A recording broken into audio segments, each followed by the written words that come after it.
Bonjour, bienvenue pour une nouvelle vidéo. Aujourd'hui on va faire un démontage intégral de ce Honda GX V140. Je vous ai déjà fait un démontage intégral d'un GCV. Vous étiez quand même nombreux à vouloir connaître la différence entre un moteur GCV et un moteur GXV. C'est la conception du moteur qui n'est pas le même, le système de distribution n'a rien à voir. Vous étiez intéressé pour voir qu'est-ce qui se passe à l'intérieur de la bête. On y va. Si le contenu de cette vidéo n'a pas suffi à vous dépanner, je vous rappelle que le bouton rejoindre est là pour vous pour une assistance. Merci.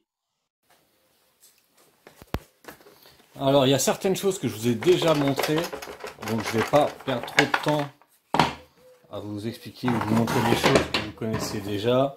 J'ai déjà fait d'autres vidéos sur ce moteur là. Sinon la vidéo va durer 3 heures. C'est pas vraiment le but. Là, ce qui nous intéresse, c'est vraiment d'aller au cœur du moteur. Ça va déjà être assez long, comme ça. Hop.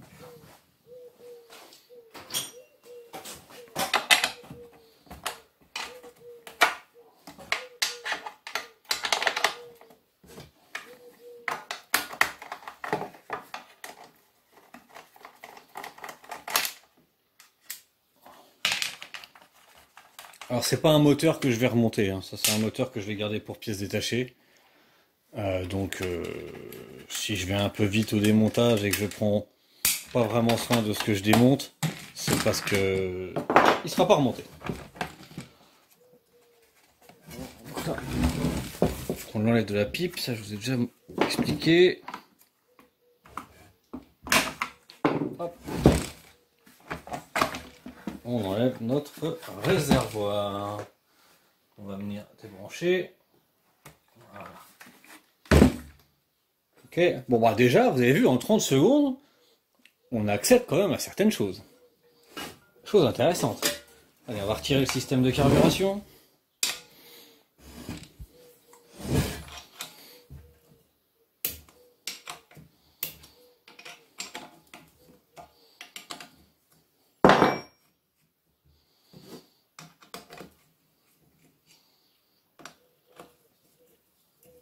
Donc pour les personnes qui sont intéressées de voir, qui n'ont pas encore vu la vidéo, comment est constitué un moteur Honda GCV, hein, c'est ce qui équipe le plus nos tondeuses, hein. Les GXV c'est un peu plus rare, mais les moteurs GCV sont vraiment partout. Je vous remets un petit lien ici, là, normalement il devrait être à peu près par là, sur le démontage intégral. Ça va vous permettre de voir un peu la différence de conception entre les deux machines.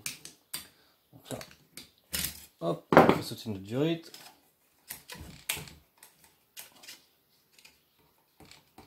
Non, un peu pas. Par là alors. Non, ah bah elle est attachée là. Voilà, tout de suite mieux. Les tringles, bon, on va les faire sauter.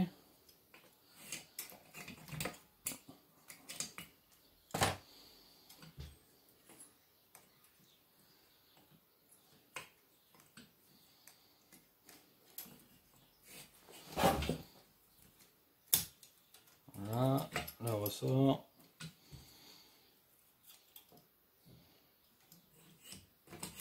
Notre starter.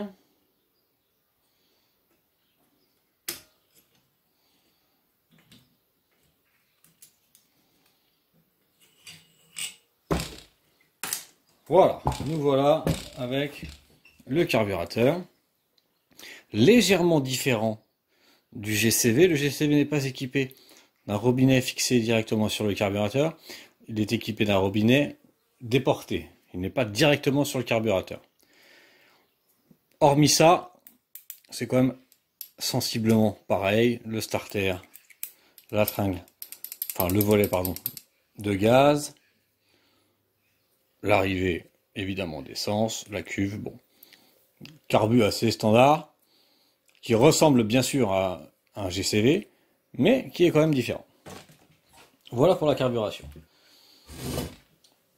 tous les éléments là, les ressorts, les leviers de sécurité. Bon, c'est pas très intéressant pour vous. On va enlever la bobine d'allumage.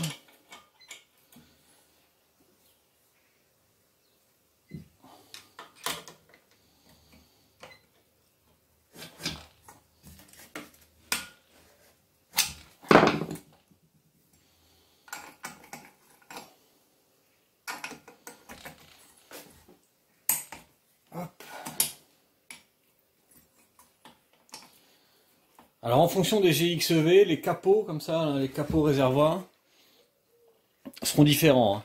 Si c'est monté sur une machine tout Honda, ça aura une certaine tronche. Si c'est monté sur une case, ça ressemblera plus à ce que vous venez de voir.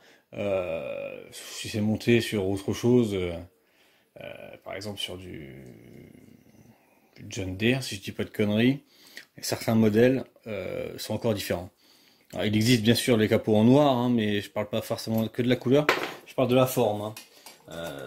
De toute façon, comment on dit, les capotages Honda, c'est un peu comme les capotages Brigg. Hein. Il y a vraiment beaucoup de modèles et bien souvent, hormis le capot, tout ce qui se passe en dessous, c'est identique. Hein. Bon, elle est longue celle-là.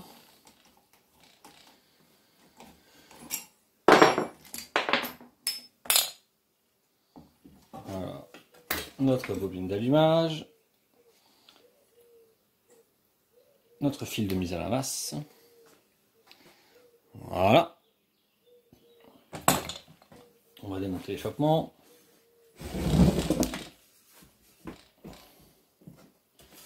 Alors, ça tient comment ça?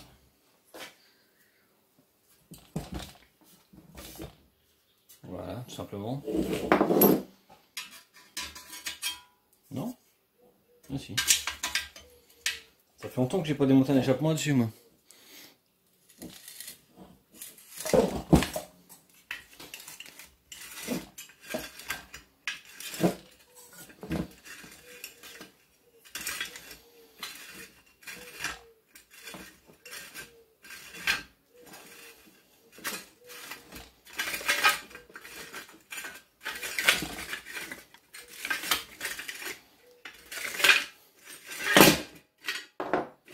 Ok, il y a tout qui vient d'un seul coup.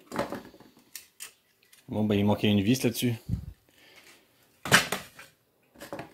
Il manquait une vis, le joint est complètement mort. Bon. Voilà. On va pouvoir accéder à notre culasse. Alors là, vous avez un frein différent du GCV. Le GCV c'est un petit patin. Là on a vraiment une sangle. Une grande sangle pour freiner le volant, donc freiner le moteur.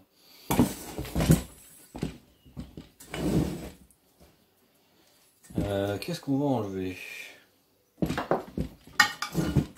va enlever la chose à huile, de toute façon ça va nous gêner pour enlever le carter.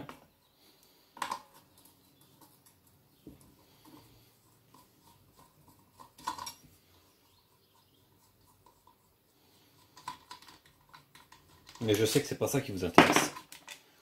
Ce qui vous intéresse, c'est ce qui se passe à l'intérieur. Patience, patience, ça arrive, ça arrive. On va enlever le volant. Bon, attendez, je vous reprends, parce que là, il faut que je mette mon compresseur en charge, que je prenne ma clé à choc. Je vous reprends. Bon, allez. Clé à choc. Alors, vous n'êtes pas obligé d'avoir une clé à choc. Hein. Vous pouvez bloquer là, mais attention de ne pas casser des ailettes. Hein. Enfin, le mieux, c'est d'avoir une clé à choc. Voilà. Alors, vous enlevez pas votre écrou à fond. Vous le laissez. Alors, vous laissez votre écrou dépasser un petit peu de votre vilebrequin. Hein. Faut pas qu'il soit complètement à fleur, sinon vous allez abîmer le vilebrequin. Vous le laissez dépasser un petit peu. Voilà, comme ça, dépasser de quelques millimètres. Vous prenez par exemple une grosse minute comme ça, et en dessous là, vous cherchez le repère. Alors, je sais pas si vous allez bien voir, quand vous le regardez bien en dessous, je vais essayer de vous faire voir comme ça. C'est important, je vais essayer de vous faire voir. ici, là, vous avez un petit plot. Et ben, il vous suffit de prendre un gros tournevis plat ou une minute, de mettre en pression sur le plot et de venir taper un coup sec. Un coup sec, ça va venir. Et voilà.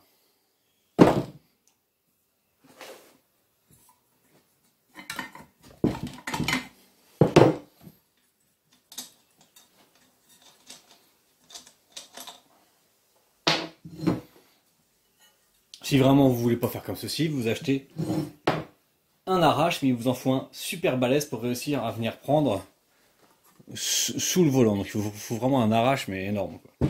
Et vous avez vu que là, j'ai pas eu de difficulté à enlever. Ah. J'ai pas eu besoin d'arrache pour l'enlever. Et je sais que certains vont...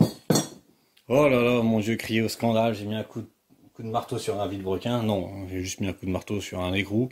Vous inquiétez pas, le vilebrequin, il n'a rien du tout. Voilà. Ok, donc notre allumage est retiré. Bon, le reste, petite clavette. C'est pas grave, je la récupérerai après. Maintenant, sinon je vais pas y penser. Hein, balèze les clavettes chez Honda quand même. Pas mal. Bon, on va arrêter de faire durer le suspense. On va démonter le cache-culbut et démonter la culasse, car sur ce modèle-là, il y a bien une culasse. On n'est pas sur un modèle OHC comme un moteur GCV. Oui, je sais, je vous parle en allemand ou en chinois pour certains. Mais c'est comme ça que ça s'appelle. Un moteur OHV, soupape en tête. Moteur OHC, arbre à cam en tête. Voilà la différence entre un GXV et un GCV. On fait bien attention entre un OHV et un OHC, c'est pas pareil. Donc là, on est en présence d'un OHV, soupape en tête, cache-culbuteur, mais avec l'arbre à cam à l'intérieur de notre moteur. On ouvre.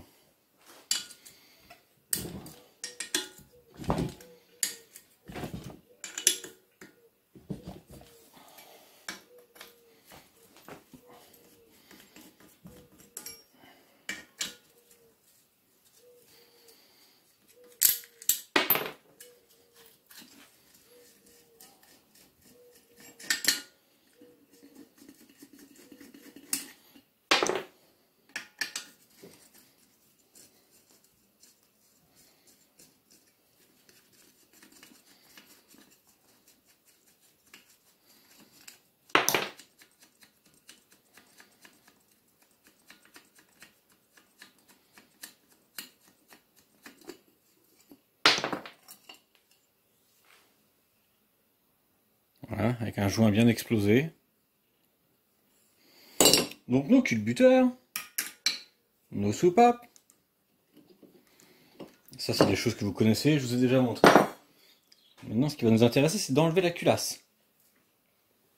Alors on y va, du 13.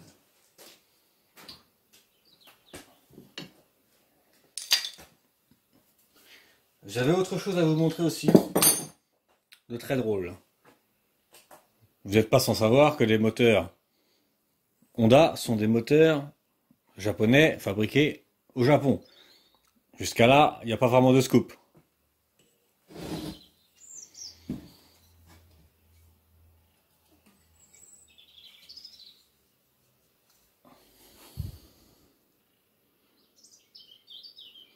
Ça fait rêver, hein. Allez, on y retourne. Hop. Notre culasse.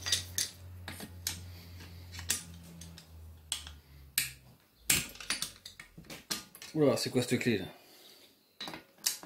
Ah bah oui, c'est du Honda, forcément. C'est du 12. Jamais comme les autres.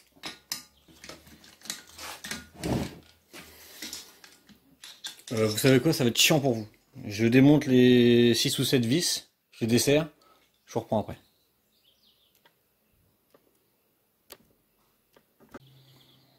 Voilà, finalement ça a été rapide, il n'y avait que 4 vis.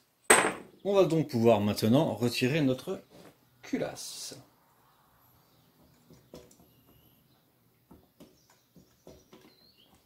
Vu comment c'est bien dégueulasse là, je suppose que le joint de culasse a pété.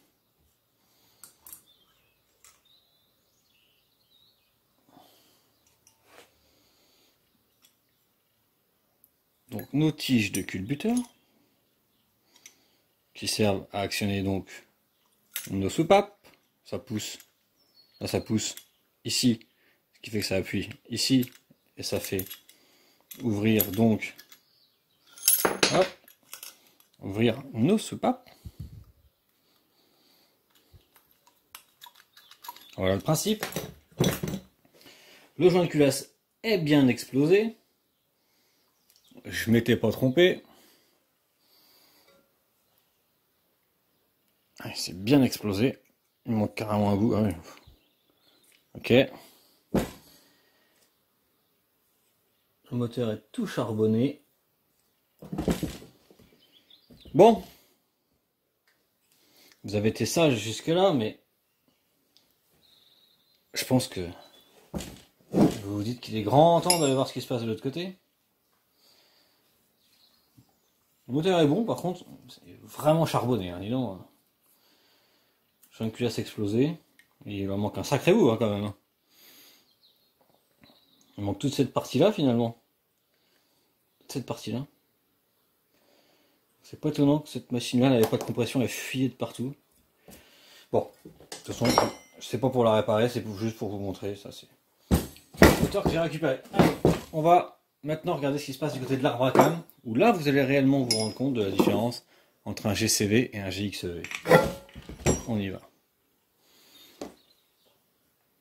Et voilà, pareil, je vais retirer toutes les vis et après, on ouvre ça ensemble.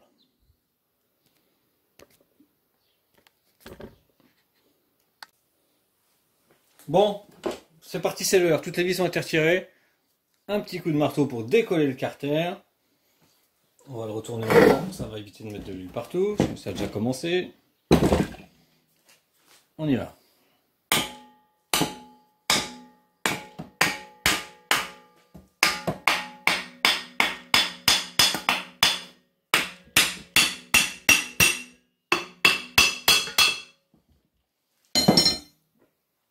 Et voilà, on va se mettre comme ça pour mieux voir.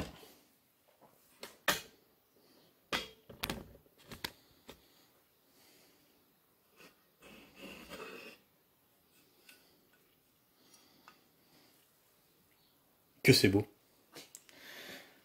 Notre régulateur, sur le même principe que le GCV. Sur le GCV, il est fixé dans le fond du carter moteur. Et bien là, c'est pareil. Il est en position un petit peu sur le côté par rapport à notre...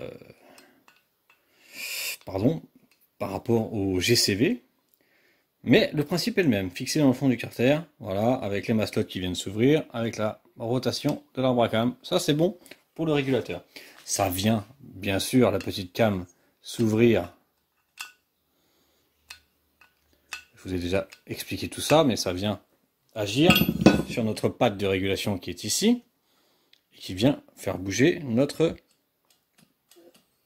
carburateur, notre régulateur de carburateur. Voilà. Ensuite, qu'est-ce qu'on retrouve? On retrouve un arbre à cam. On va venir enlever. Normalement, ça vient tout seul, hein. Voilà. Un arbre à cam. Une cam soupape, une cam admission. Pas de problème. Donc, à la différence d'un, je répète, GCV 160 ou 135 ou 190, peu importe, les GCV, cet arbre à cam là, est dans la culasse, c'est-à-dire ici, avec une courroie.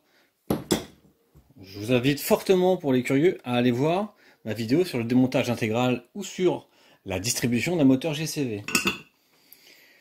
L'arbre à cam est donc commandé par le pignon de Villebrequin. Tout ça est synchronisé, on appelle ça une distribution. Là, on a nos poussoirs de soupape. Voilà, un et deux. Bien là, voilà. Que vous dire de plus? Bah, le vibrequin, évidemment, la bielle et le piston. Voilà, la bielle. Et notre piston qu'on aperçoit, voilà.